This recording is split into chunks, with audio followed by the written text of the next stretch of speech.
In the past 3 years, hundreds and sometimes thousands of people every day arrive in Greece in small boats. They come from Turkey, and most of them claim that they are fleeing the civil war in Syria. But let's take a closer look into when did this start and who is helping them.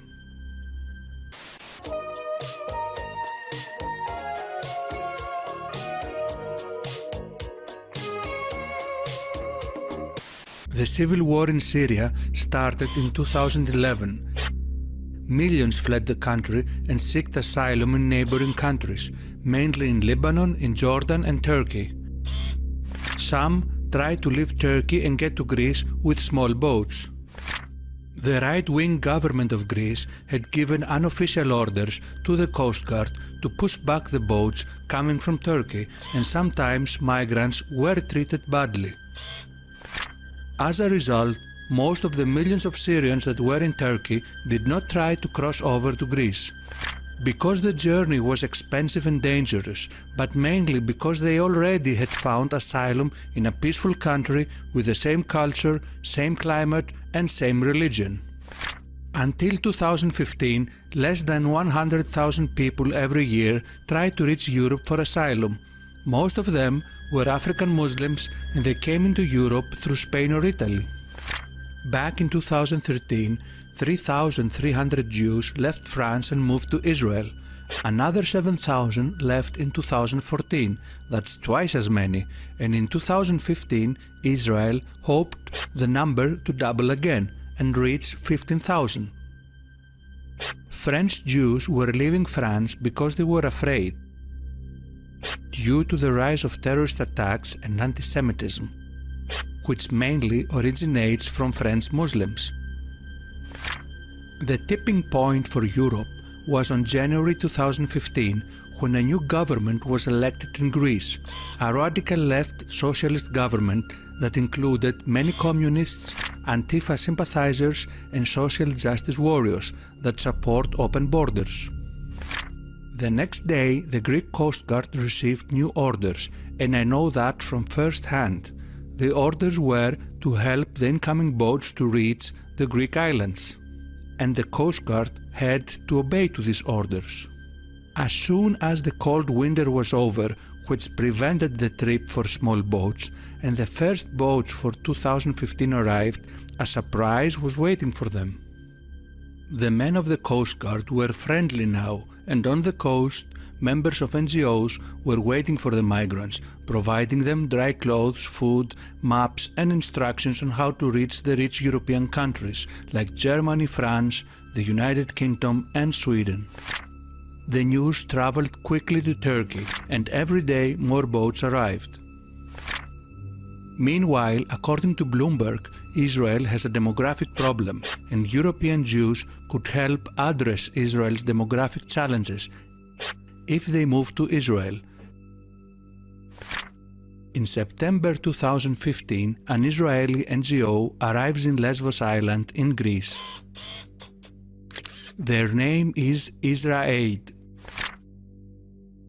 Until then, I always thought that Jews and Muslims were enemies, and suddenly I see Israelis arriving in Greece in order to help Muslims come into Europe. This looked really strange, so I looked up into who funds this NGO. In this screenshot from September 2015, we see IsraAID had 44 donors.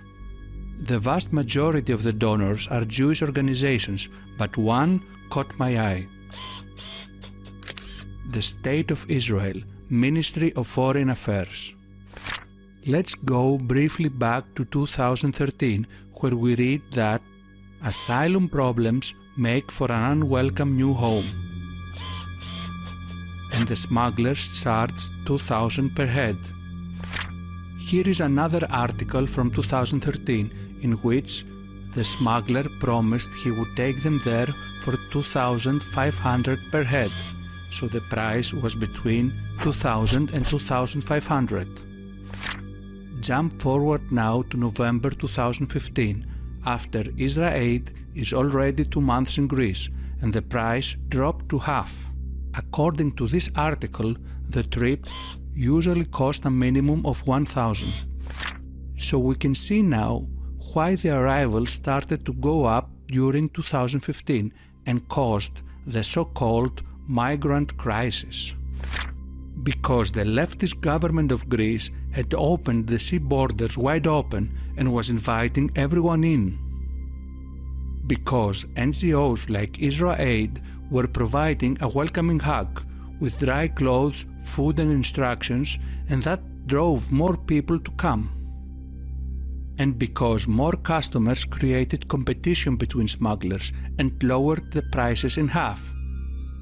And millions from the Middle East, South Asia, Africa, even from Latin America responded.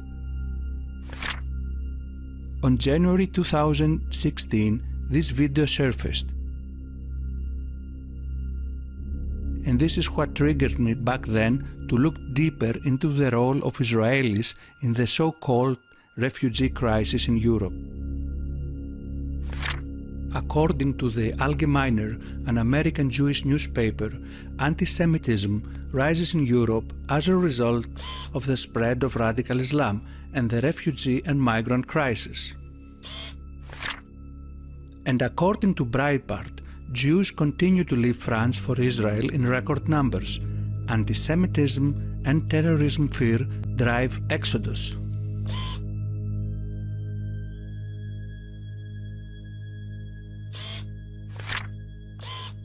Vox reports that 95% of these attacks are carried out by youths of African and specifically North African origin. In the world today, there are 4.6 million Syrian refugees, along with millions of others fleeing their homes in the war-torn Middle East. Meanwhile, IsraAID continues to operate on Lesbos, helping thousands of Muslims to enter Europe every day. They are so proud of this project that they presented it at the AIPAC conference on March 2016. We protect them, feed them, clothe them, and comfort them.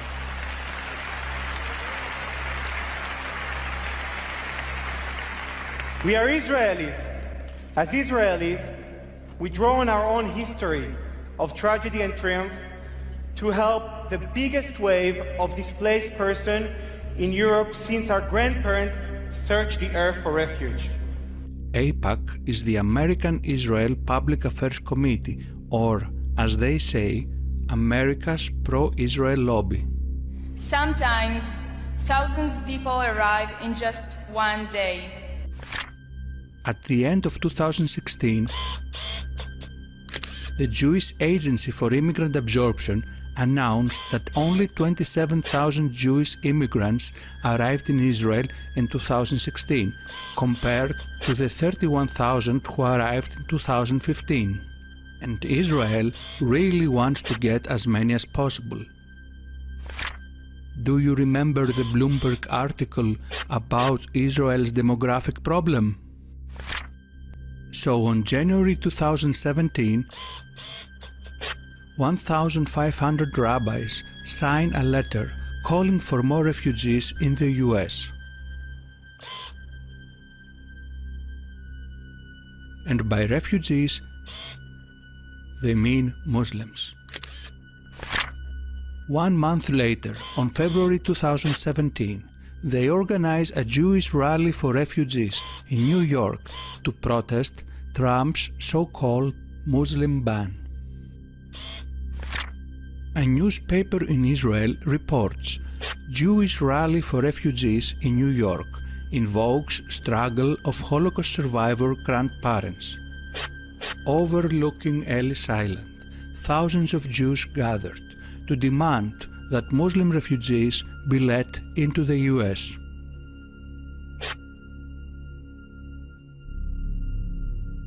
Those same people who sent Jews back to the Third Reich never left, said Representative Keith Ellison.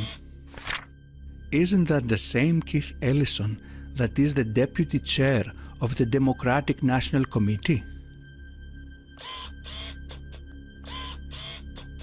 who happens to be a Muslim and an Antifa supporter?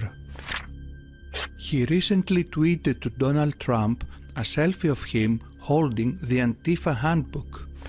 Let's go quickly back to Israel. Why the world needs open borders more than ever, and why Israelis especially should be fighting for them. If there is a simple practical lesson to be learned from the Holocaust, it's the need for open borders. Large swaths of the world are going to become uninhabitable in the decades ahead. The northern countries will probably suffer less from changes in the climate. They will have no choice. They will have to take in refugees, and plenty of them. In far greater numbers than they are now doing, possibly even hundreds of millions of people who will migrate to the north. Meanwhile, in the US, the 1,500 rabbis that support welcome refugees just became 2,000. IsraAID is continuing to help Muslims come into Europe through Greece, and 9 Jewish rabbis and 3 Muslim leaders from the US visited Greece to inspect the operations. In this screenshot from June 2017, we see that Israel now has 48 donors, 4 more than last time, with the State of Israel, Ministry of Foreign Affairs still included. But 2 months later, on August 2017, we see only 47 IsraAID donors. Only one was deleted, the State of Israel Ministry of Foreign Affairs. Did they really stop supporting Israel after so many years? Maybe they just removed the state from the donors page because it was causing suspicions. Meanwhile, the Syrian army claims finding made in Israel weapons in ISIS hideouts. Some conspiracy theorists claim that Israel secretly supports ISIS, but there isn't any solid evidence. The Israeli Air Force attacks weapons facilities of the Syrian army. This attack practically helps ISIS, but this is still not solid evidence. This gets even weirder. Israel's defense minister claimed that ISIS apologized to Israel after opening fire on an Israeli unit. Yalon said, ISIS has since said sorry for the incident. A lot of weird coincidences. Israeli weapons found in ISIS hideouts. Israeli Air Force bombing the Syrian army. ISIS apologizing to Israel. It almost looks as if Israel and ISIS are allies. Meanwhile, Israel threatens with deportation or jail time thousands of African refugees. While another US Jew who went to Greece during summer to volunteer wrote this wonderful article. What I learned in the second largest refugee camp in Greece. Lily Greenberg Cole is a political science student at UC Berkeley and is president of Bears for Israel.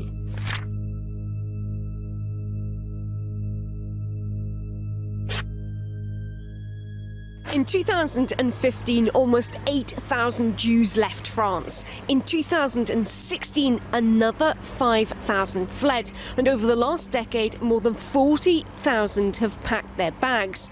That's almost 10% of the Jewish population in France. Russia Today reports that the Jewish community in France says it's facing increased levels of violence. French Jews are fleeing the Paris suburbs to escape a rise in anti-Semitism. Many families have decided to quit France altogether. Anti-Semitism is alive in France.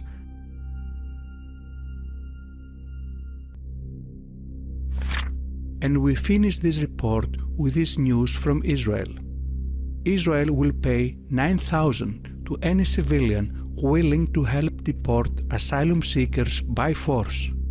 So what did we learn today? First, that the war in Syria started in 2011 while the big refugee crisis in Europe started 4 years later in 2015. That happened mainly for 4 reasons. First reason, the newly elected government opened the sea borders. Second reason, NGOs like IsraAID offered help to the incoming migrants. Third reason, when the word got out that in Greece there was a welcoming environment by the government and the NGOs, more migrants decided it was worth to make the trip. And the fourth reason is that more customers created competition between smugglers that lowered the prices and made it easier for even more migrants to come to Europe. We also learned that the State of Israel and Jews from the US helped IsraAID in Greece. That 2,000 rabbis in the US lobbied for the US to accept more Muslims. That Israel has a demographic problem and needs Jews from Western countries to solve it.